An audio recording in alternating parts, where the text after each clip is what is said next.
Friends, star Nimmala YouTube channel చూసిన ప్రేక్షకులకి ఈరోజు అప్డేట్. ఫెడ్ రేట్ల ప్రభావం మన మార్కెట్ల పైన ఎంత ఉందో దీని గురించి మాట్లాడుకుందాం.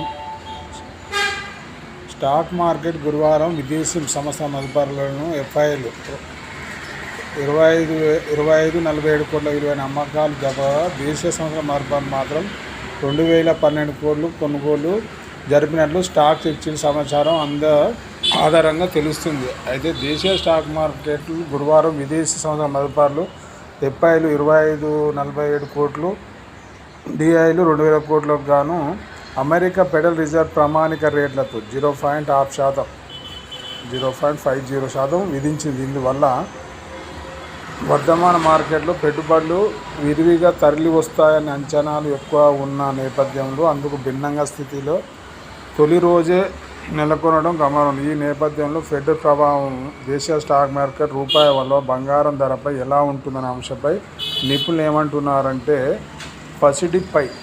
పసిడి మార్పు ఎలా అంటే అమెరికా వంటి పెద్ద ఆర్థిక వ్యవస్థలు వడ్డీ రేటు తగ్గినప్పుడు అక్కడ ఉన్న డిపాజిట్లు పెట్టుబడులు సురక్షితంగా భావించే పసిడి వైపు మళ్లించడం జరుగుతుంది.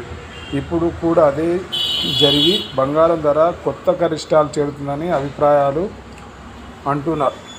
ఆభరణాలు వర్తకులు అంటున్నారు. పసిడి ధర ఔన్స్ వచ్చేసి 32.10 అంటే గ్రామాల జీవన గరిష్టాల స్థాయి అయిన $25.92 చేరింది. మళ్ళీ దిగి $25.81 వద్ద కదలాడుతుంది. దేశీయంగా 10 గ్రాముల మేలిమి బంగారం ధర 75,600 వద్ద ట్రేడ్ అవుతుంది.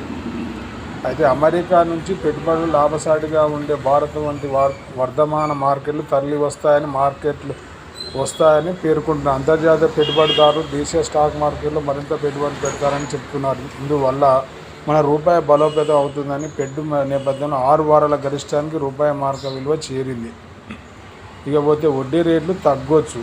రూపాయి బలపడితే కీలక వడ్డీ రేట్లు తగ్గించే అవకాశం ఉంటుందన్న అంటున్నారు. భారత సహా వర్ధమాన దేశాలు కూడా వడ్డీ రేట్లు తగ్గించేందుకు ఫెడ్ చర్యలు ఉపరిస్తాయని క్రిజిల్ పేర్కొంది. ఆర్బీఐ ఈ ఏడాది డిసెంబర్ లోపే రేట్లు కోత దిగవచ్చని అంచనా వేస్తుంది. ఇక పెట్టుబడులు తథ్యమే.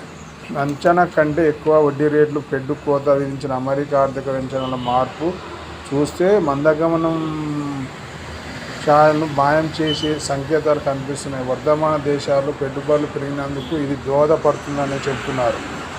ఇకపోతే దేశీయ మార్కెట్లో మార్పులు ఉండవు. ఇప్పటికే భారత స్టాక్ మార్కెట్ అంతర్జాతీయ పెట్టుబడిదారులు ఆకర్షిస్తున్నాయి. అమెరికా రేట్లు కోత వర్ధమాన మార్కెట్ సానుకూల చర్యగా భావించవచ్చు. దేశీయ మార్కెట్లో ఇప్పటికే ఆ ప్రభావం పడినందున కొత్తగా జరిగేది ఏమీ ఉండకపోవచ్చు అని ఇప్పుడు మన మార్కెట్లు చూస్తే ఈరోజున్న సిచ్యువేషన్ ఇది ఫ్రెండ్స్. ఈరోజున్న అప్డేట్. మన star Nimmala YouTube channel subscribe చేయండి, లైక్ చేయండి, షేర్ చేయండి. మంచి వీడియోతో మళ్ళీ కలుద్దాం. జై